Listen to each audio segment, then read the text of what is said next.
আসসালামু আলাইকুম। সুপ্রিয় শিক্ষার্থী, আশা করি ভালো রয়েছ। তোমাদের জন্য আবার উপস্থিত হয়েছি অনলাইন ক্লাসে। এখন আমরা যে বিষয়টি নিয়ে আলোচনা করব সেটি হলো বিজ্ঞাপন ও বিজ্ঞাপনের গুরুত্ব। আমাদের আলোচনা চলছে উৎপাদন ব্যবস্থাপনা ও বিপণন দ্বিতীয় পত্র তৃতীয় অধ্যায়। তো আমরা শুরু করতেছি বিজ্ঞাপন ও বিজ্ঞাপনের গুরুত্ব।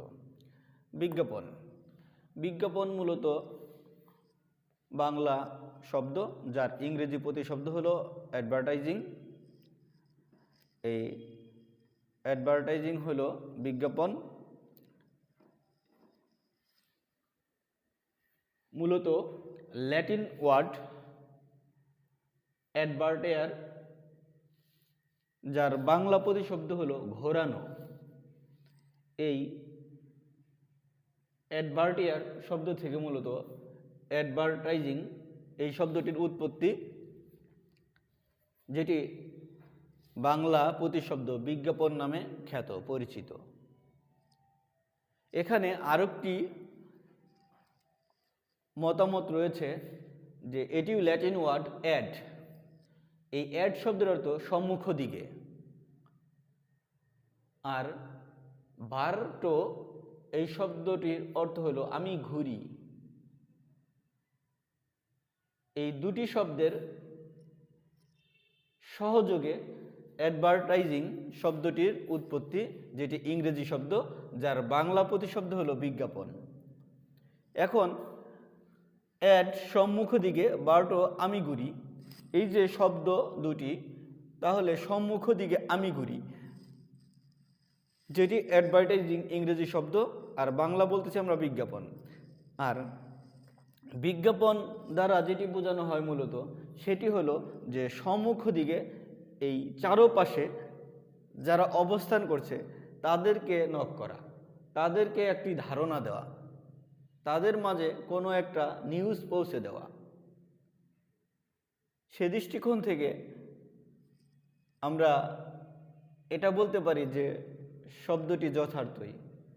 তো যা হোক, মতবিরোধ বা মত পার্থক্য থাকতেই পারে, কিন্তু ইংরেজি যে শব্দটি অ্যাডভার্টাইজিং, যার বাংলা প্রতিশব্দ আমরা বিজ্ঞাপন বলি, এখানে বিজ্ঞাপন অর্থে যা বোঝানো হয়েছে সেটি হলো যে জনসাধারণের মনোযোগ আকর্ষণের জন্য যেটি করা হয় সেটি হলো যে সম্মুখপানে অগ্রসর করা হয়, কোনো কিছুকে প্রকাশ করা হয়, কোনো কিছুকে তুলে ধরা হয় বিজ্ঞাপনের মাধ্যমে। আমরা বিজ্ঞাপনের সংজ্ঞায় এভাবে বলি যে উদ্যোক্তা কর্তৃক অর্থের বিনিময়ে পণ্য, সেবা বা ধারণার নৈর্ব্যক্তিক উপস্থাপনকে বলা হয় বিজ্ঞাপন। এখানে একজন উদ্যোক্তা প্রতিষ্ঠান থাকে, একজন উদ্যোক্তা প্রতিষ্ঠান থাকে। যদি আমরা ধরে নেই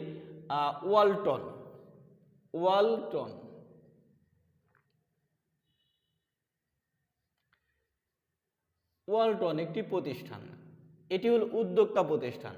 আর এর সাথে আরেকটি পক্ষের একটা চুক্তি হয় অর্থের বিনিময়ে। যদি আমরা বললাম এখানে আর কে অথবা কে আর প্রাইভেট লিমিটেড, এটি একটি প্রতিষ্ঠান অ্যাড মিডিয়া, এর সাথে অর্থের বিনিময়ে একটি চুক্তি হবে। একটি চুক্তিটা এরকম হবে যে এই প্রতিষ্ঠানের পণ্যটা সে উপস্থাপন করবে, একটা পদ্ধতিতে, একটা সিস্টেম উপস্থাপন করে জনসাধারণকে শো করবে। এটি হলো বিজ্ঞাপন। তাহলে বিজ্ঞাপনের সঙ্গে আমরা এটা বলতে পারি যে পণ্য বা সেবার চাহিদা সৃষ্টি করা হলো বিজ্ঞাপনের একটি কাজ। তাহলে বিজ্ঞাপনের সংজ্ঞায় আমরা সংক্ষিপ্তভাবে বলি, বিজ্ঞাপন হলো পণ্য সম্পর্কে বা সেবা সম্পর্কে বা কোনো বিষয় সম্পর্কে ক্রেতাকে ধারণা দেওয়ার মাধ্যম, অর্থাৎ যে উপায়ে জনসাধারণকে কোনো কিছু সম্পর্কে ধারণা দেওয়া হয়, জানানো হয়, সচেতন করা হয় সেই মাধ্যমটি কিন্তু বিজ্ঞাপন। আর বিজ্ঞাপনের একটি সুন্দর একটি সংজ্ঞা আমরা জানব, যিনি মার্কেটিংয়ের জনক ফিলিপ কটলার, তিনি সংজ্ঞাটি বলেছেন। তার সাথে আরেকজন ব্যক্তি যুক্ত আছেন, সে হলো গ্যারি আর্মস্ট্রং। দুইজনে সম্মিলিতভাবে একটি সংজ্ঞা দিয়েছেন। তারা বলেছেন, advertising is any paid form of non personal presentation and promotion of ideas, goods and services by an identified sponsor. এখানে বলা আছে, চিহ্নিত উদ্যোক্তা কর্তৃক যে কোনো অর্থ প্রদত্ত উপায়ে ধারণা, পণ্য ও সেবার নৈর্ব্যক্তিক উপস্থাপনা ও প্রসারকে বিজ্ঞাপন বলা হয়। আমরা বিজ্ঞাপন সম্পর্কে আরেকটু জানি। বিজ্ঞাপন একটি অর্থ প্রদত্ত মাধ্যম। উদ্যোক্তাকে অবশ্যই একটি পক্ষের সাথে অর্থের চুক্তি করতে হয়, অর্থ প্রদান করতে হয়। এটি হচ্ছে পণ্যের এক ধরনের নৈর্ব্যক্তিক উপস্থাপনা। এক্ষেত্রে বিজ্ঞাপনদাতা চিহ্নিত থাকবে। বিজ্ঞাপন নির্দিষ্ট উদ্যোক্তা কর্তৃক প্রকাশিত ও প্রচারিত। এর মাধ্যমে ক্রেতাদের পণ্য বা সেবা সম্পর্কে জানানো এবং কিনতে উৎসাহিত করা হয়। সো আমরা বিজ্ঞাপনের সংজ্ঞায় বলতে পারি, বিজ্ঞাপন হচ্ছে পণ্য বা সেবা বিক্রির জন্য বর্তমান ও সম্ভাব্য ক্রেতাদের উদ্দেশ্যে নৈর্ব্যক্তিক উপস্থাপনা। আশা করি তোমরা বিজ্ঞাপনের সংজ্ঞাটি বুঝতে পেরেছ। আমরা এখন বিজ্ঞাপনের গুরুত্ব নিয়ে আলোচনা করব। বিজ্ঞাপনের গুরুত্বের মধ্যে যে বিষয়গুলো নিয়ে আমরা আলোচনা করব: জীবনযাত্রার মান উন্নয়ন, কর্মসংস্থান, সচেতনতা সৃষ্টি, রুচির উৎকর্ষ সাধন, শিল্পায়ন, বৃহদায়তন উৎপাদন, প্রতিযোগিতা মোকাবেলা, আন্তর্জাতিক বাজারে প্রবেশ। আমরা মোস্ট ইম্পর্টেন্ট কিছু গুরুত্ব নিয়ে আলোচনা করতেছি। শুরু করতেছি আমরা জীবনযাত্রার মান উন্নয়ন। জীবনযাত্রার মান উন্নয়ন আমরা আগেই বলেছি, জীবনযাত্রার মান উন্নয়ন হলো যখন একজন ব্যক্তি তার রুচি পছন্দ অনুসারে পণ্য ক্রয় করার সুযোগ পায়, সামর্থ্য লাভ করে, তখন আমরা বুঝি তার জীবনযাত্রার মান উন্নত হয়েছে। আর মার্কেটিং বা বাজারজাতকরণ বিজ্ঞাপনের মাধ্যমে যে কাজটি করে থাকে সেটি হলো জীবনযাত্রার মান উন্নয়নে সহযোগিতা করে থাকে। বিজ্ঞাপনের মাধ্যমে জনসাধারণ নতুন নতুন পণ্য সম্পর্কে, সেবা সম্পর্কে জানতে পারে, সেগুলো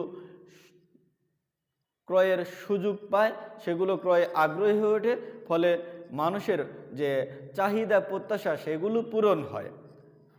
ঠিক আছে। আর প্রতিযোগিতা সম্পূর্ণ পণ্য, সেবা আর প্রয়োজনীয়তা সম্পূর্ণ পণ্য, সেবা বা ধারণা কেনা এবং ভোগ ব্যবহারের ফলে জনসাধারণের, ক্রেতা সাধারণ কী হয়? জীবনযাত্রার মান উন্নত হয়। নেক্সট আমরা আলোচনা করতেছি কর্মসংস্থান সৃষ্টি। কর্মসংস্থানের সুযোগ সৃষ্টি। স্বাভাবিকভাবে বিজ্ঞাপনের ফলে পণ্যের চাহিদা সৃষ্টি হয়। পণ্যের চাহিদা সৃষ্টি হওয়ার সাথে সাথে যে বিষয়টি হয় সেটা হলো নতুন নতুন শিল্প কারখানা প্রতিষ্ঠান গড়ে ওঠে। সেখানে বহু লোকের কর্মের সুযোগ সৃষ্টি হয়। বহু লোকের কর্মের সুযোগ সৃষ্টি হয়। এখানে বিজ্ঞাপনী সংস্থা রয়েছে। এই সংস্থার সাথে বহু লোক তাদের জীবিকা নির্বাহ করে থাকে। এখানে আমরা যদি পত্রিকা, সাময়িকীর কথা বলি, এগুলো কিন্তু টিকে আছে কর্মসংস্থানের মাধ্যমেই আর বিজ্ঞাপনের মাধ্যমেই। এভাবে বিজ্ঞাপন সমাজের মানুষের কর্মসংস্থানের সুযোগ সৃষ্টি করছে। আমরা চলে যাচ্ছি সচেতনতা সৃষ্টি। সচেতনতা বিজ্ঞাপনের মাধ্যমে সৃষ্টি হয়। বিজ্ঞাপন মানুষকে সচেতন করে। বিজ্ঞাপন মানুষকে জানিয়ে দেয় তার পছন্দ, রুচি সম্পূর্ণ পণ্যের ব্যাপারে জানিয়ে দেয়, পণ্যের গুণাগুণ সম্পর্কে, কোয়ালিটি সম্পর্কে, পণ্যের উপযোগিতা সম্পর্কে। পণ্য কী ধরনের উপযোগিতা রয়েছে পণ্যের ভেতরে, ক্রেতাদের চাহিদা কতটুকু পূরণ করতে পারবে, ক্রেতাকে কতটুকু সন্তুষ্ট করতে পারবে, এটি বিজ্ঞাপনের মাধ্যমে জানিয়ে দেওয়া হয়।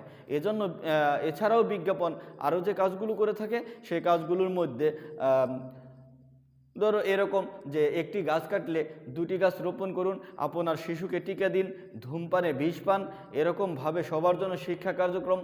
হ্যাঁ, এরকম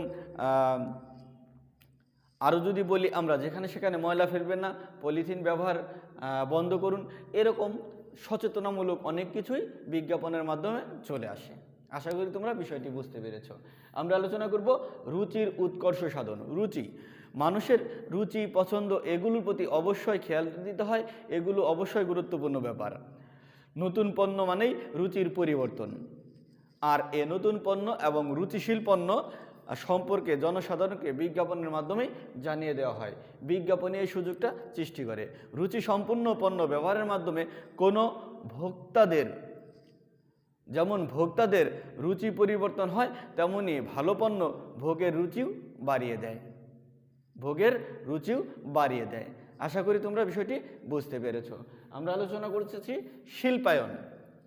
শিল্পায়ন, একটি দেশে যখন শিল্প কারখানা অধিক থেকে অধিক পরিমাণে বৃদ্ধি পেতে থাকে তখন তাকে আমরা বলি শিল্পায়ন। শিল্পায়নের ফলে নতুন পণ্যের চাহিদা সৃষ্টি হয়, বাজার সৃষ্টি হয়, ক্রেতা সৃষ্টিতে বিজ্ঞাপন এক শক্তিশালী হাতিয়ার হিসেবে কাজ করে। বিজ্ঞাপন দেওয়ার ফলে পণ্যের যে চাহিদা সৃষ্টি হয় তা পূরণ করতে উৎপাদনের পরিমাণ বাড়াতে হয়, প্রচুর পরিমাণে উৎপাদনের প্রয়োজন পড়ে। ঠিক আছে, আর উৎপাদন বাড়াতে হলে প্রয়োজন কিসের? শিল্পায়নের। তাছাড়া বর্তমানে অনেক নতুন নতুন উদ্যোক্তা শিল্প স্থাপনে এগিয়ে আসছে, নতুন নতুন শিল্প কারখানাও গড়ে উঠছে। এতে করে দেশের মধ্যে শিল্পায়নের প্রভাব দেখা দিয়েছে এবং অর্থনৈতিক উন্নয়নের দিকে দেশ এগিয়ে যাচ্ছে। আমরা আলোচনা করতেছি বৃহদায়তন উৎপাদন। বৃহদায়ন উৎপাদন, উৎপাদনের সাথে শিল্পায়নের একটি নিবিড় সম্পর্ক রয়েছে। দেশের মধ্যে এবং দেশের বাইরে যখন পণ্যের চাহিদা সৃষ্টি হয় তখন স্বাভাবিকভাবেই উৎপাদনের পরিমাণ বাড়াতে হয়, আর আন্তর্জাতিক পর্যায়ে পণ্যের চাহিদা সৃষ্টি এবং বাড়ানোর ক্ষেত্রে বিজ্ঞাপনের গুরুত্ব অনস্বীকার্য। তাহলে দেশের ভেতরে বর্ধিত চাহিদা পূরণের জন্য কী হবে? বৃহদায়তন উৎপাদন অপরিহার্য, যা বিজ্ঞাপনের মাধ্যমেই কিন্তু আমরা এই বিষয়টি নিশ্চিত হতে পারি। এরপর আমরা আলোচনা করব প্রতিযোগিতা মোকাবেলা। প্রতিযোগিতা মোকাবেলা, বর্তমান যুগ প্রতিযোগিতামূলক যুগ। বর্তমান যুগ প্রতিযোগিতামূলক যুগ। এ যুগে প্রতিযোগীদের মোকাবেলা করার জন্য বিজ্ঞাপন বিশেষভাবে কার্যকর ভূমিকা পালন করে আসছে। কেননা বিজ্ঞাপনের মাধ্যমে প্রতিযোগীদের পণ্য সম্পর্কে বিপণনকারী তার প্রতিযোগীদের পণ্য সম্পর্কে বিপণনকারী জানতে পারে, সে অনুযায়ী নিজেদের পণ্যের গুণাগুণ পরিবর্তন করতে পারে, ব্যবহারে পরিবর্তন আনতে পারে, কার্যকারিতায় পরিবর্তন আনতে পারে, মানে পরিবর্তন আনতে পারে। যখন এগুলো সে তৈরি করে ফেলবে, প্রস্তুত করে ফেলবে, তখন প্রতিযোগীকে মোকাবেলা করা সম্ভব। আমাদের দেশের যে মোবাইল কোম্পানিগুলো আছে, এই মোবাইল কোম্পানিগুলো মূলত একে অপরের সাথে প্রতিযোগিতা করে বিজ্ঞাপনের মাধ্যমে। বিশেষ করে আমরা যদি বলি সিম্ফনি বলি, ওয়ালটন বলি, এরকম আরও কিছু পণ্য আছে, রেডমি, রিয়েলমি, হ্যাঁ, এরকমভাবে আইটেল, যে কোম্পানিগুলো আছে মোবাইল কোম্পানিগুলো সাধারণত বিজ্ঞাপনের মাধ্যমে একে অপরের প্রতিযোগিতা মোকাবেলা করে থাকে। আমরা আলোচনা করতেছি সর্বশেষ আন্তর্জাতিক বাজারে প্রবেশ। আন্তর্জাতিক বাজারে পণ্যের চাহিদা সৃষ্টির জন্য বিজ্ঞাপন সবচেয়ে কার্যকরী একটি হাতিয়ার। সবচেয়ে কার্যকরী একটি হাতিয়ার কি? বিজ্ঞাপন।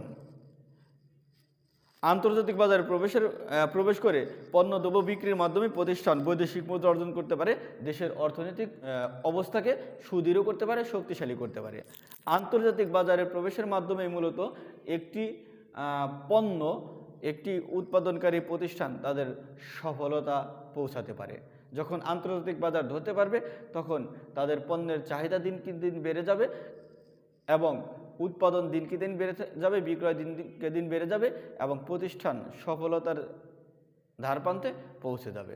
এজন্য বিজ্ঞাপন হলো সবচেয়ে শক্তিশালী একটি হাতিয়ার, যা একটি পণ্যকে আন্তর্জাতিক বাজারে প্রবেশের সুযোগ সৃষ্টি করে দেয়। আশা করি আজকের আলোচনাগুলো তোমরা বুঝতে পেরেছো। ভিডিওটি বারবার দেখবে, কোনো প্রশ্ন থাকলে অবশ্যই জানাবে, আমরা এর সমাধান করে নেব ইনশাআল্লাহ। ভালো থেকো।